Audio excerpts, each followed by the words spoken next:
Assalamualaikum warahmatullahi wabarakatuh.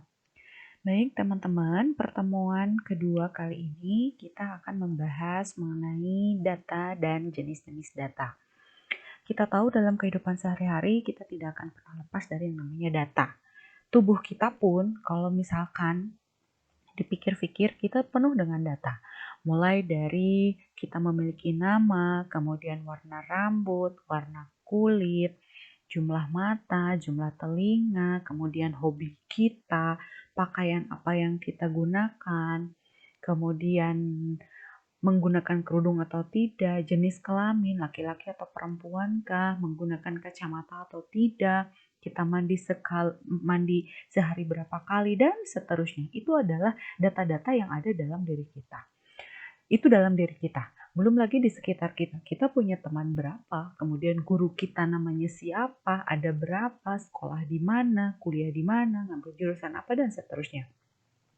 Dalam kehidupan sehari-hari, kita tidak akan memungkiri bahwa kita berdekatan atau kita gaulnya dengan data-data yang ada.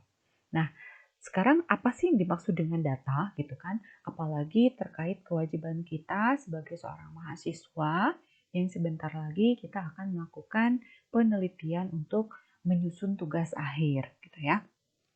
Baik, kita mulai. Nah, aktivitas penelitian itu tidak akan terlepas dari keberadaan data yang merupakan bahan baku informasi untuk memberikan gambaran spesifik mengenai objek penelitian. Jadi, teman-teman nanti TA-nya mau membahas apa, tentu saja kita butuh bahan baku informasi. Ya, bahan baku informasi, misalkan kasusnya seperti apa, kemudian kita harus melakukan treatmentnya seperti apa, berapa kali, metode apa yang kita gunakan, dan segala macamnya. Nah, bahan baku informasi tersebut selanjutnya itu yang akan memberikan gambaran spesifik mengenai apa yang mau kita teliti. Data itu merupakan fakta empirik yang dikumpulkan oleh seorang peneliti untuk kepentingan memecahkan masalah atau menjawab pertanyaan penelitian. Kalau kita ulas lagi, sebenarnya kita akan menemukan masalah pada saat kita juga memiliki data, gitu ya. Jadi, sebelum memecahkan masalah, untuk menemukan masalah pun kita sebenarnya pasti harus mencari informasi atau datanya terlebih dahulu. Untuk selanjutnya kita pecahkan, kemudian kita jawab dari berbagai macam pertanyaan penelitian. Data penelitian kita bisa peroleh dari mana saja, karena data penelitian dapat berasal dari berbagai sumber yang dikumpulkan dengan menggunakan berbagai teknik selama kegiatan penelitian berlangsung. Contohnya adalah misalkan seseorang mengumpulkan datanya melalui wawancara. Seseorang mengumpulkan datanya melalui observasi. Seseorang mengumpulkan datanya melalui eksperimen dan sebagainya. Jadi, sumber data yang dikumpulkan itu bisa berasal dari mana saja dengan berbagai teknik apa saja gitu ya yang dilakukan selama kegiatan penelitian berlangsung. Jadi kalau gitu, apa dong yang dimaksud dengan data? Tadi saya bilang bahwa tubuh kita saja kita penuh dengan data, gitu ya. Apa sih sebenarnya pengertian data? Oke, data adalah kumpulan angka, fakta, fenomena, atau keadaan atau lainnya yang merupakan hasil pengamatan, pengukuran, atau pencacahan dan sebagainya terhadap variabel dari suatu objek kajian yang berfungsi dapat membedakan objek yang satu dengan lainnya pada variabel yang sama. Contoh misalkan, kita mau melihat atau meninjau objek penelitiannya, contohnya adalah berat badan. Kita bisa membedakan objek yang satu dengan objek yang lainnya pada variabel yang sama. Maksudnya, variabel yang sama ini adalah variabel berat badan. Tapi kita bisa membedakan objek yang satu dengan objek yang lainnya. Contohnya, si A berat badannya hanya 49 kg. Si B 56 kg. Si C 70 kg. maka kita bisa membedakan objek yang satu dengan objek yang lainnya. Nah, ini hasil apa? Hasil pengamatan atau hasil pengukuran, gitu ya. Jadi, apapun bentuknya, baik itu angka, fakta, atau fenomena, atau keadaan lainnya yang merupakan hasil pengamatan atau pengukuran atau pencacahan terhadap suatu variabel, maka itu yang dimaksud dengan data, ya. Kemudian, pengertian lainnya, data itu adalah keterangan atau ilustrasi mengenai sesuatu hal yang dapat berupa kategori. Misalkan, keadaan suatu benda rusak, baik, senang, puas, berhasil, gagal, dan sebagainya. Atau juga tadi bisa berupa bilangan. Jadi, sebenarnya data itu tidak harus berbentuk angka, tapi bisa juga berbentuk keterangan atau ilustrasi. Contohnya adalah pakaian yang dipakai hari ini. Untuk A itu menggunakan hitam, B menggunakan merah, C menggunakan kuning. Nah, itu kan tidak dalam bentuk angka, tapi merupakan keterangan atau ilustrasi atau fenomena. Contoh lainnya adalah misalkan di daerah Cisarantan Kulon hari ini mendung, tapi di daerah Antapani itu panas. Begitupun dengan suhunya. Suhu di daerah Cisarantan Kulon itu sekitar 28 derajat Celcius. Tapi pada saat kita berkunjung ke daerah Jalan Jakarta atau Antapani, itu suhunya 30 derajat Celcius. Hal-hal itu bisa terjadi gitu ya. Karena apapun apapun keadaan atau fenomena atau fakta gitu ya, baik itu berbentuk keterangan, baik itu berbentuk angka, baik itu berbentuk kategori, itu bisa kita katakan sebagai data. Oke, kemudian apa sih jenis-jenis datanya? Jenis-jenis data di sini adalah kita bisa bedakan data-data ini yang pertama berdasarkan sifatnya, kemudian data juga bisa dibedakan berdasarkan sumbernya, kemudian data juga bisa dibedakan berdasarkan bagaimana cara memperolehnya, dan yang keempat, data juga bisa dibedakan berdasarkan waktunya. Nah, kalau kita tinjau berdasarkan sifat datanya, kita mungkin sudah sering mendengar bahwa ada yang namanya data kualitatif dan juga data kuantitatif. Apa perbedaan keduanya? Nanti kita bahas ya. Kemudian, berdasarkan sumbernya, data bisa dibedakan menjadi data internal dan juga data eksternal. Kemudian, berdasarkan cara memperolehnya, data bisa dibedakan menjadi data primer dan data sekunder. Kemudian yang terakhir, data berdasarkan waktu dapat dibedakan menjadi data berkala atau time series dan juga data cross-section. Oke, kita tinjau satu-satu. Yang pertama, berdasarkan sifatnya, data itu menjadi dua jenis. Yang pertama, data kualitatif, yang kedua, data kuantitatif. Mungkin teman-teman juga sudah kenal gitu ya, apa yang dimaksud kualitatif, apa yang dimaksud kuantitatif. Kalau data kualitatif itu biasanya tidak dinyatakan dalam angka, begitu ya. Tapi kalau data kuantitatif itu dinyatakan dalam angka. Oke, kita bahas ya. Yang pertama, data kualitatif.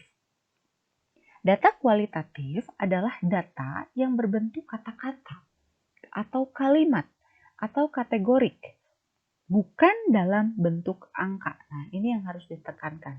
Jadi data kualitatif itu adalah berupa kategorik, bukan dalam bentuk angka. Beda halnya dengan kuantitatif, ya. Kemudian data kualitatif ini diperoleh bisa melalui berbagai macam teknik pengumpulan data. Contohnya melalui wawancara, melalui analisis dokumen, melalui diskusi terfokus atau observasi yang telah dituangkan dalam catatan lapangan atau transkripnya dan segala macam. Kemudian bentuk lain dari data kualitatif adalah gambar. Gambar juga bisa dianggap sebagai data kualitatif yang diperoleh melalui pemotretan atau rekaman video. Contoh sederhananya adalah misalkan teman kita nih, anak radiologi, mereka biasanya melakukan pencarian datanya itu berupa hasil foto ronsen. Nah, hasil foto ronsen pun itu bisa kita anggap sebagai data, tapi bentuknya adalah data kualitatif. Berbeda halnya dengan data kualitatif, kalau data kuantitatif itu adalah data yang berbentuk angka atau bilangan atau numerik. Ya, jadi tentu saja ini terdiri dari angka-angka atau nomor-nomor. Sesuai dengan bentuknya, data kuantitatif dapat diolah atau dianalisis menggunakan teknik perhitungan matematika atau statistika. Nah, kalau kita tinjau berdasarkan proses atau cara untuk mendapatkannya ya, data-data kuantitatif ini, kita bisa juga kelompokkan ke dalam dua bentuk, yaitu yang pertama, bentuk data kuantitatif itu ada yang namanya data diskrit. Yang kedua, ada juga namanya data kontinum. Data diskrit yaitu adalah data dalam bentuk angka atau bilangan yang diperoleh dengan cara membilang. Ya, karena diperoleh dengan cara membilang, maka data diskrit ini akan berbentuk bilangan bulat, bukan bilangan pecahan. Contohnya seperti apa? Contohnya adalah jumlah laboratorium klinik di Kecamatan X sebanyak 10. Jumlah laki-laki peserta uji kompetensi terapi wicara sebanyak 500 orang. Jumlah anak di keluarga sebanyak 3 orang. Nah, jumlah lab 10 buah, jumlah laki-laki pesertanya 500 orang, jumlah anak di keluarga 3 orang, ini merupakan bilangan bulat. Tidak pernah ya kita mendengar bahwa jumlah lab itu 10,7. Ya, misalkan jumlah laboratorium klinik di Kecamatan X itu sebanyak 10,7 buah lab. Kan nggak pernah kita dengar. Atau misalkan jumlah laki-laki peserta uji komnya sebanyak 500,2 orang. Ada komanya. Memangnya orang bisa berbentuk setengah gitu ya, 0,2? Kan tidak pernah. Atau jumlah anak di keluarga itu sebanyak 3,5 orang. Kan tidak pernah juga. Jadi nilai-nilai bulat ini, bilangan bulat ini merupakan data diskrit. Artinya ini diperoleh dengan cara membilang gitu ya. Ya dihitung, hasil membilang. Tapi beda halnya dengan data kontinum. Kalau data kontinum ini datanya dalam bentuk angka atau bilangan yang diperoleh berdasarkan hasil pengukuran atau dengan menggunakan alat ukur. Contohnya adalah, sebelum ke contoh, data kontinum ini bisa berbentuk bilangan bulat atau pecahan, tergantung jenis skala pengukuran yang digunakan. Nah, contohnya seperti apa? Contohnya adalah tinggi badan Budi adalah 150,5 cm. Itu memungkinkan kan? Karena skala pengukurannya itu menggunakan skala tergantung jenis skala yang digunakan. Gitu ya. Jadi kalau meteran itu kan ada skala-skalanya mulai dari milimeter, kemudian sentimeter dan segala macam. Jadi tergantung skala yang digunakannya. Dan ini 150,5 ya tidak masalah gitu kan. Tinggi badan orang kan memang tidak harus berupa bilangan bulat, tapi bisa bentuk koma-komanya gitu ya, ada lebihnya. Atau contoh lain adalah kadar hemoglobin Budi adalah 12,8 gram per dl. Ini juga tidak masalah, ya memang skala pengukurannya seperti itu gitu ya. Atau misalkan berat badan suhu udara di ruangan laboratorium 24 derajat Celcius. Kalau ini memang bilangan bulat. Jadi data kontinum ini bisa berupa bilangan bulat atau pecahan, tapi tergantung jenis skala pengukurannya apa. Atau misalkan berat badan. Berat badan kan tidak harus dalam hitungan bilangan bulat ya. Bisa jadi 59,5, 58,7, 60,5 kg dan segala macam. Jadi tidak masalah jika ada bilangan-bilangan yang ada komanya gitu ya. Karena ini merupakan data kontinum, hasil pengukuran, tergantung skala pengukuran yang digunakannya seperti apa. Gitu ya. Jadi kalau dari data yang berdasarkan sifatnya, eh, ini lebih ringkasnya, ini kita bisa lihat dalam bagian seperti ini, bagian berikut. Jadi data ini kita bisa bagi, ini berdasarkan sifatnya ya, data itu bisa kita bagi berdasarkan sifat kualitatif atau yang kita sebut dengan kategori, kemudian datanya ini bentuknya adalah kata-kata atau kalimat atau kategori atau keterangan. Nah, contohnya lain tadi seperti sudah disebutkan bahwa misalkan nama, status pernikahan, misalkan agama, warna mata, warna baju, jenis kelamin, dan segala macam, gitu ya. Ini bentuknya adalah kalimat atau kategori atau kata-kata keterangan. Kemudian sifat yang lain berdasarkan sifat yang kedua adalah kuantitatif atau disebutnya numerik. Dan ini berbentuk angka atau bilangan atau nomor gitu ya. Nah, data kuantitatif ini kita bisa bedakan ada yang namanya data diskrit, yaitu yang diperoleh dengan cara membilang atau menghitung. Kemudian yang kedua adalah data kontinum, yaitu data yang diperoleh dengan cara mengukur gitu ya. Oke, itu adalah data yang berdasarkan sifatnya.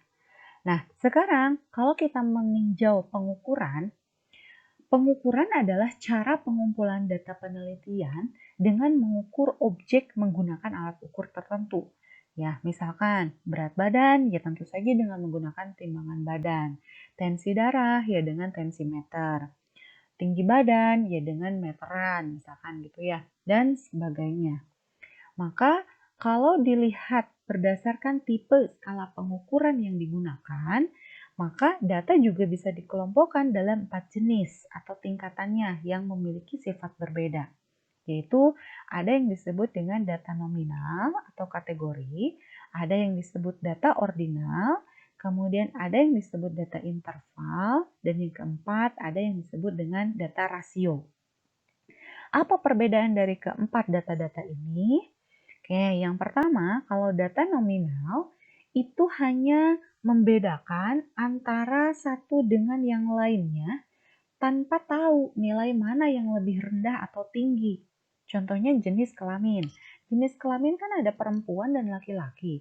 Nah, kalaupun itu kita nyatakan jenis kelamin ini tidak ada tingkatannya gitu kan. Tidak ada yang lebih rendah, tidak ada yang juga yang lebih tinggi. Jadi jenis kelamin ya perempuan dan laki-laki, tidak ada yang tinggi atau tidak ada yang rendah. Atau status pernikahan, tidak ada yang lebih tinggi jika statusnya itu sudah menikah atau belum menikah atau bercerai. Ya, golongan darah mau A, mau B, mau AB, mau O, yaitu tidak ada tingkatan tinggi rendahnya. Begitupun dengan warna kulit, mau hitam, mau orange, mau orange, mau putih, mau sawo matang, itu juga tidak ada yang membedakan antar satu dengan yang lainnya baik dari segi rendah atau tingginya gitu ya. Jadi kalau data nominal ini sering juga disebut sebagai data kategori, yaitu data yang diperoleh melalui pengelompokan objek berdasarkan kategori tertentu saja. Gitu ya. Ciri data ini hanya membedakan, tapi sederajat antara data yang satu dengan data yang lainnya. Artinya hanya dapat membedakan antar satu dengan yang lainnya tanpa tahu nilai mana yang lebih rendah atau tinggi. Nah, contohnya tadi ya. Jadi contohnya adalah jenis kelamin. Ya terdiri dari dua kategori, yaitu laki-laki dan perempuan. Jadi kalau misalkan satu untuk laki-laki, dua untuk perempuan, ya itu mah hanya simbol saja yang digunakan untuk membedakan dua kategori jenis kelamin tersebut, gitu ya. Gitu. Kemudian yang kedua adalah data ordinal. Data ordinal ini memiliki tingkatan tertentu yang dapat diurutkan mulai dari yang terendah sampai dengan yang tertinggi atau sebaliknya. Contoh misalkan tingkat kepuasan. Kalau misalkan kita melakukan survei kepuasan, maka si responden itu kan kita berikan pilihan jawaban rata-rata itu 4 kategori ya. Jadi misalkan 1 itu sangat tidak puas, 2 tidak puas, 3 puas, 4 sangat puas. Nah, ini memiliki tingkatan gitu ya. Jadi kalau data ordinal ini adalah data yang berasal dari suatu objek atau kategori yang telah disusun secara berjenjang menurut besarnya. Setiap data ordinal itu memiliki tingkatan tertentu yang dapat diurutkan mulai dari yang terendah sampai tertinggi atau sebaliknya. Namun, jarak atau rentang antar jenjangnya itu tidak harus sama. Dibandingkan dengan data nominal, data ordinal ini memiliki sifat berbeda dalam hal urutan. Terhadap data ordinal berlaku perbandingan dengan menggunakan fungsi pembeda, yaitu bisa lebih dari atau kurang dari gitu ya. Nah, walaupun data ordinal dapat disusun dalam suatu urutan, tapi belum dapat dilakukan operasi matematika, penjumlahan, pengurangan, pembagian, dan perkalian. Ya, gitu. Itu untuk data ordinal. Kemudian yang ketiga adalah data interval. Data interval yaitu data hasil pengukuran yang dapat diurutkan atas dasar kriteria tertentu. Memiliki sifat kesamaan jarak atau equality interval atau memiliki rentang yang sama antara antara data yang telah diurutkan. Contohnya adalah skor tes prestasi belajar, misalkan IPK mahasiswa dan hasil ujian siswa, misalkan ini dapat dikatakan sebagai data interval. Jadi dengan kata lain data ini data hasil pengukuran yang dapat diurutkan atas dasar kriteria tertentu serta menunjukkan semua sifat yang dimiliki oleh data ordinal.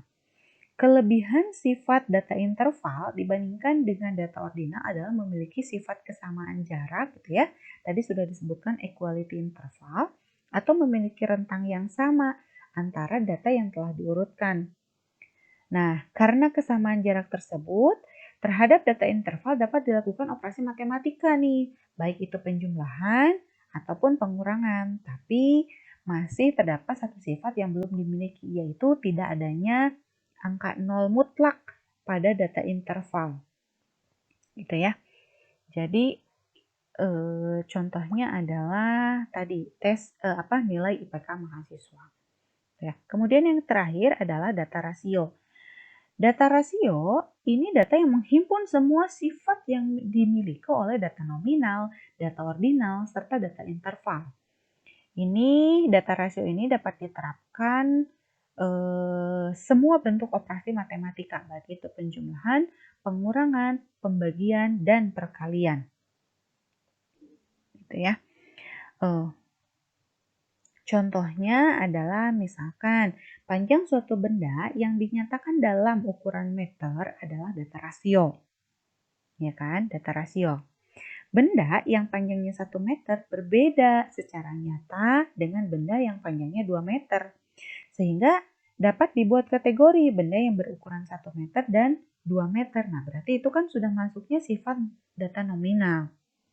Kemudian ukuran panjang benda dapat diurutkan mulai dari yang terpanjang sampai yang terpendek, artinya itu memiliki sifat data ordinal. Perbedaan antara benda yang panjangnya 1 meter dengan 2 meter ini memiliki jarak yang sama dengan perbedaan antara yang panjangnya 2 meter dengan 3 meter, artinya ini memiliki sifat data interval. Gitu ya.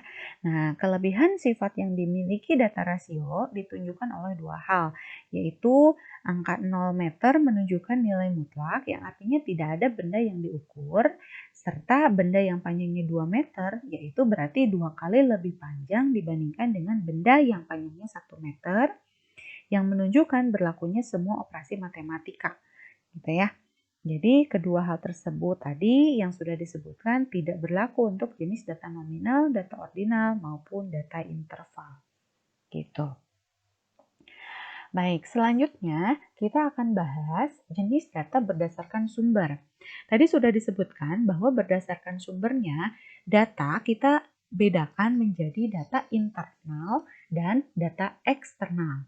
Apa yang dimaksud dengan data internal? Apa yang dimaksud dengan data eksternal? Yang pertama adalah data internal. Data internal ini adalah data yang menggambarkan keadaan dalam suatu unit organisasi. Jadi, data yang ada di internal kita. Contohnya adalah misalkan jumlah, karena kita adanya di Politeknik Al-Islam, berarti data-datanya adalah yang ada di Politeknik Al-Islam Bandung. Contohnya adalah yaitu jumlah mahasiswa di Politeknik Al-Islam Bandung, atau jumlah mahasiswa terapi wicara yang ada di Politeknik Al-Islam Bandung, atau misalkan jumlah mahasiswa perempuan, jumlah mahasiswa laki-laki, rentan usia mahasiswa, jumlah dosen Politeknik Al-Islam Bandung, dan seterusnya. Itu data internal. Atau misalkan karena kita adanya di Indonesia, berarti contoh lainnya adalah jumlah pasien COVID-19 di Indonesia. Gitu kan? Jumlah penduduk di Kota Bandung misalkan, jumlah kematian yang terjadi selama pandemi COVID-19 di Indonesia. Jadi karena kitanya ada di Indonesia, kitanya ada di Politeknik Al-Islam Bandung, kitanya ada di Bandung, ya berarti data-data yang dimaksud adalah data-data yang pada saat kita ada di mana, kita di internal daerah kita. Berbeda halnya dengan data internal. Data eksternal ini adalah data yang menggambarkan keadaan di luar suatu unit organisasi. Kalau kita ada di Politeknik Al-Islam Bandung, berarti yang dimaksud di sini adalah data eksternalnya adalah di luar Politeknik Al-Islam Bandung. Contohnya misalkan ya jumlah mahasiswa Universitas Al-Ghifari yang diterima pada tahun yang sama dengan PMD PAIB. Itu kan data eksternal. Kalau kita lingkupnya di Politeknik Al-Islam Bandung, ya sudah, data internalnya adalah yang ada di Politeknik Al-Islam Bandung. Selain itu, baik itu di Universitas Al-Ghifari, di Universitas Pajajaran, di ITB, di Unpas, di ITENAS, itu adalah merupakan data eksternal. Atau misalkan jumlah pasien COVID yang positif COVID di negara lain. Karena kita di Indonesia, ya internalnya ya sudah yang ada di Indonesia aja, lingkupnya Indonesia. Tapi di luar Indonesia itu merupakan data eksternal. Kemudian selanjutnya adalah kita lihat data, jenis data berdasarkan cara memperolehnya. Berdasarkan cara memperolehnya, data kita bisa bedakan menjadi dua juga, yaitu data primer dan data sekunder. Data primer yaitu data yang diperoleh atau dikumpulkan secara langsung dari sumber datanya. Nah, data primer disebut juga sebagai data asli atau data baru yang memiliki sifat up to date. Untuk mendapatkan data primer, biasanya peneliti harus mengumpulkannya secara langsung. Nah, teknik yang dapat digunakan untuk mengumpulkan data primer itu bisa melalui hasil pemeriksaan laboratorium yang dilakukan secara langsung, atau misalkan si peneliti melakukan observasi, peneliti melakukan wawancara, atau melakukan forum group discussion, atau melalui penyebaran kuesioner yang dilakukan secara langsung, baik oleh sendiri maupun dengan bantuan enumerator. Jadi data primer ini adalah data yang memang kita ambil sendiri, kita terlibat, kita terjun langsung untuk memperoleh data-data tersebut gitu ya. Baik melalui observasi, baik melalui wawancara, baik itu melalui penyebaran kuesioner atau melakukan pemeriksaan laboratorium. Ya, jadi kita turut serta gitu, turut terlibat dalam pengambilan data. Adapun data sekunder ini adalah data yang diperoleh atau dikumpulkan dari berbagai sumber yang telah ada. Jadi kita ini mengambil data dari hasil penelitian orang lain gitu ya. Contohnya misalkan kita mengambil data dari berbagai sumber. Misalkan kita ambil datanya dari Biro Pusat Statistik, atau kita ambil datanya dari buku, atau kita ambil datanya dari laporan atau jurnal atau catatan medis orang lain. Jadi orang lain yang mengumpulkan, orang lain yang mencatat, nah kita hanya menggunakan gitu. Itu yang dimaksud dengan data sekunder. Gitu. Contohnya adalah misalkan berapa sih jumlah pasien COVID yang di Indonesia, nah apakah kita ikut serta dalam mensensus atau memeriksa pasien itu satu-satu? Kan tidak. Tapi kita peroleh informasinya itu dari informasi-informasi televisi, informasi-informasi laporan, Kementerian Kesehatan. Kita tahu data segitu itu berdasarkan jurnal-jurnal atau catatan medis orang lain. Nah, itu yang dimaksud dengan data sekunder, gitu ya. Jadi sekarang bisa ya membedakan data primer dan data sekunder. Kemudian yang terakhir adalah jenis data yang kita bedakan berdasarkan waktu. Yaitu ada yang namanya data berkala atau time series. Yang kedua adalah data cross-section. Apa perbedaannya? Yang pertama, kalau data time series itu adalah data yang dikumpulkan dari waktu ke waktu untuk menggambarkan sesuatu kegiatan dari waktu ke waktu. Contohnya adalah perkembangan penjualan barang produksi 5 tahun terakhir atau angka penderita TB paru dalam 10 tahun terakhir. Jadi time series itu ada jangka waktunya. Jadi si datanya itu kita tinjau dalam rentan waktu tertentu. Misalkan kita mau lihatnya per hari kah, atau per minggu kah, atau per tahun kah, gitu atau per berapa tahun. Nah, itu adalah data time series. Jadi yang kita tinjau adalah data-data yang terdapat dalam rentang waktu tertentu. Beda halnya dengan data cross-section. Kalau data cross-section ini adalah data yang dikumpulkan pada suatu waktu tertentu untuk menggambarkan keadaan pada waktu yang bersangkutan. Jadi contohnya adalah jumlah pasien pengunjung klinik tumbuh kembang anak dalam satu hari. Ya udah dalam satu hari itu saja gitu ya. Tapi kalau misalkan kita dalam satu hari, kemudian satu hari lagi, kita kumpulkan nih, kita akumulasi per bulan, berarti itu adalah sudah data berkala atau time series. Tapi kalau data cross-section adalah data yang diambil pada suatu waktu tertentu, kemudian untuk menggambarkan keadaan pada waktu yang bersangkutan, pada waktu tersebut juga. Atau misalkan angka kematian penderita COVID pada tanggal 20 April 2020 aja. Itu seperti itu. Nah, dari data-data yang tadi, kita sudah membedakan dari penjelasan yang tadi ya, kita sudah dapat membedakan ada apa saja sih jenis-jenis data gitu kan. Nah, tapi data-data tadi tentu saja bisa kita gunakan untuk melakukan penelitian dengan syarat dia harus memenuhi data yang baik. Apa saja sih syarat data yang baik? Jadi, data itu dapat dikatakan sebagai data yang baik jika memenuhi syarat yang pertama, datanya objektif. Jadi, data objektif ini adalah data yang sesuai dengan keadaan sebenarnya. Jadi, tidak boleh tuh suatu data itu kita manipulasi. Atau gara-gara keinginan kita, ini mah harusnya tidak begini, ya udah kita ubah-ubah aja datanya sesuka kita. Nah, itu tidak boleh gitu ya. Jadi data yang baik itu adalah data yang sesuai dengan keadaan sebenarnya, tidak hasil manipulasi, tidak hasil melamun gitu ya, tidak hasil ngawang-ngawang gitu ya. Ya sudah datanya itu adalah ya sesuai dengan apa yang terjadi di lapangan gitu ya. Terjadi dengan sebenarnya. Jadi data itu harus objektif apa adanya. Yang kedua yaitu adalah data harus mewakili. Jadi syarat suatu data bisa dijadikan data penelitian ini yaitu data harus mewakili, harus merepresentatifkan gitu ya. Jadi jangan sampai kita mengambil datanya hanya 5 buah, kemudian data yang 5 buah itu tidak bisa menggambarkan secara keseluruhan. Jadi data harus representatif. Kemudian data juga harus up to date.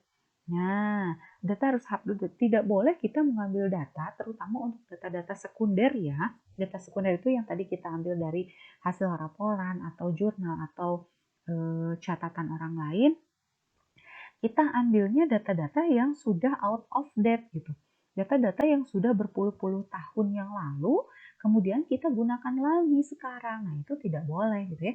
Jadi data yang baik itu adalah data harus up to date, sesuai dengan perkembangannya zaman sekarang gitu ya. Kemudian yang terakhir adalah data harus relevan dengan masalah yang akan dipecahkan. Jadi kalau kita melakukan penelitian dengan topik A, ya sudah kita juga fokus untuk mencari data datanya A gitu. Jangan sampai penelitiannya mengenai A tapi data yang kita cari adalah B gitu. Jadi keempat syarat ini harus dipenuhi supaya datanya itu bisa dikatakan sebagai data yang baik gitu.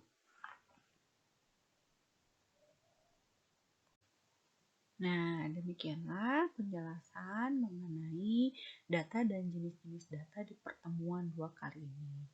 Selanjutnya, teman-teman bisa langsung untuk melakukan tugas selanjutnya.